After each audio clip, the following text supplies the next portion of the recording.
Chapter 3, Current Electricity. Let us start with a new topic, resistance and resistivity of a conductor. There are a large number of free electrons in a conductor. They are constantly in random motion. When a potential difference is applied between the two ends of the conductor, these electrons start moving from the end at lower potential to the end at higher potential. This directional motion of the electrons causes the flow of current. Moving electrons strike the atoms and ions which lie along their path.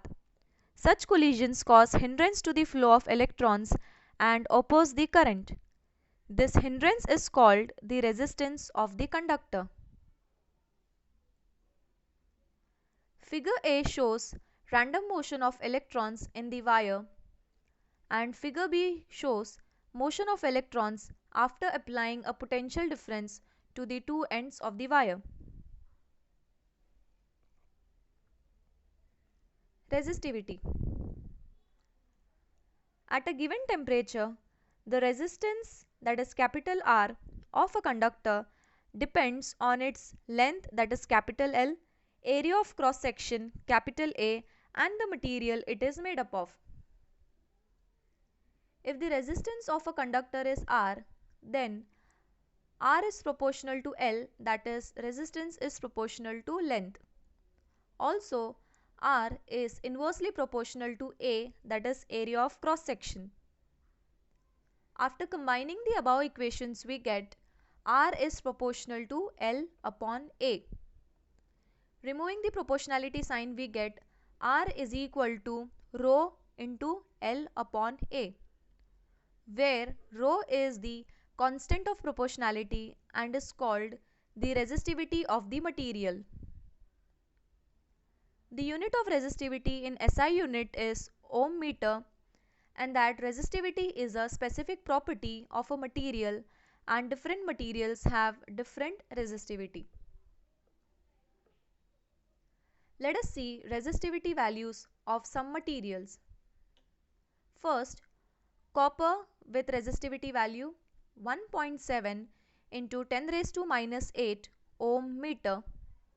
Second, nichrome 1.1 into 10 raised to minus 6 ohm meter, and diamond 1.62 into 10 raised to 13 to 1.62 into 10 raised to 18 ohm meter.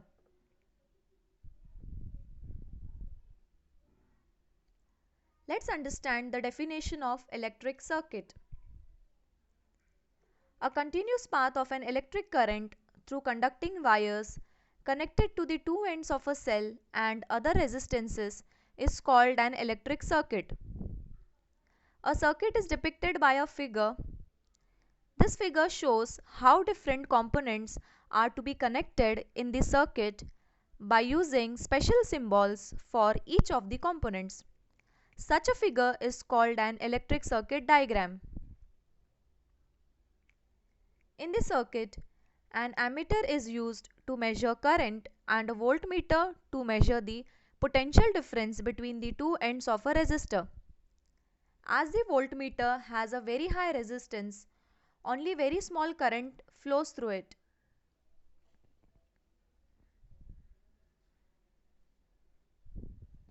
Let us now see symbols for various components of an electric circuit and their uses. The first one is electric cell. You may have a look on the picture and symbol of electric cell. It is used to apply a potential difference between two ends of a conductor. Second, battery, which is collection of a number of cells. It is used to apply a larger potential difference between two ends of a conductor. Third, open tap key, or also known as a plug key, to stop the flow of current flowing in a circuit by disconnecting two ends of a wire. Fourth is a closed tap key or plug key. It is used to start the flow of current in a circuit by connecting the two ends of a wire. Fifth one is a connecting wire, also known as a conducting wire. It is used to connect various components in the circuit. Next is crossing wires. It is used to show wires which cross but are not connected. The next one is light bulb. It is used to test the flow of electricity. The lighted bulb shows current is flowing, whereas the unlighted bulb shows current is not flowing. Eighth one is a resistance. It is used to control the flow of current in the circuit. Next one is a variable resistance. It is used to change the resistance as required, and thereby it is used to control the current. Next is an ammeter. It is used to measure the current which is flowing in the circuit. The last one is a voltmeter. It is used to measure the potential difference between 2 points in the circuit. So here we have studied various symbols for components of an electric circuit and their uses. Thank you.